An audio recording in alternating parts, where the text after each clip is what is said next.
রাত 12টা কি 1:30টায় কবিতার খাতা খুলতেই বাইরে কে আমার নাম ধরে 3বার ডাকল।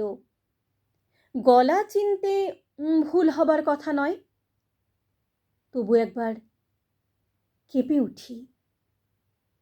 এই তো তার আসবার সময়। বরাবরই তো সে রাত্রির রুটিনে পদাঘাত করে এসেছে। দুনিয়ার সমস্ত পুলিশ তাকে কুর্নিশ করে। রিকশাওয়ালারা ঠুং ঠুং শব্দে হুল্লোড় তোলে। গ্যারাজমুখী ফাঁকা দোতলা বাসের ড্রাইভার তার সঙ্গে এক বোতল থেকে চুমুক দেয়। উঠে গিয়ে বারান্দায় উঁকি মেরে বলি, শক্তি, চলে এসো, দরজা খোলা আছে। খাকি প্যান্ট ও কালো জামা, মাথার চুল সাদা, মুঠোয় সিগারেট ধরা। শক্তি একটু একটু দুলছে। জ্যোৎস্না ছিন্ন ভিন্ন করে হেসে উঠল, ঠিক যেমন রূপনারায়ণ নদীর তীরে দুরন্ত ছোটাছুটির সময় হেসেছিল, ঠিক যেমন হেসাডির বাংলোয় সর্বনাশ তুচ্ছ করে হেসেছিল। মুখ তুলে বলল, কবিতা লিখছিলে সুনীল? না, লিখো না, লিখো না, আমি লিখছি না, তুমিও লিখবে না। এমন কিছু পান করিনি যে আমার দৃষ্টি বিভ্রম হবে। হলোগ্রাম দেখব। কোথায় শক্তি?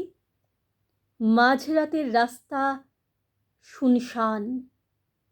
অতি নিঃসঙ্গতার মতন মোহময় শক্তি আর কখনো আসবে না।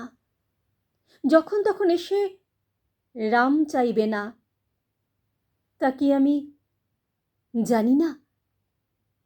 আবার ফিরে আসি কবিতার খাতার কাছে। কলম তুলে নিই আঙুলে। পরক্ষণেই সিগারেট ধরাতে গিয়ে দপ দপ করে আগুন। মুখের মধ্যেও টের পাই আগুন।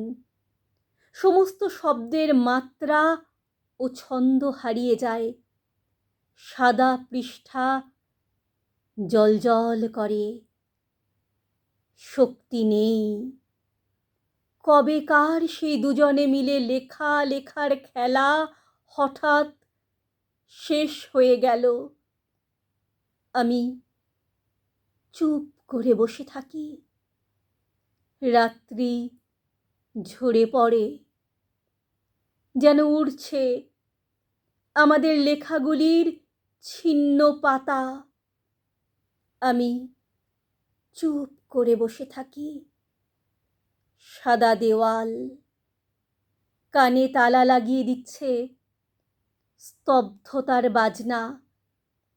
খাকি প্যান্ট ও কালো জামা, সাদা চুল, মুঠোয় সিগারেট ধরা।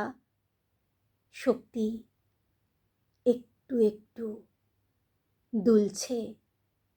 শক্তি একটু একটু দুলছে।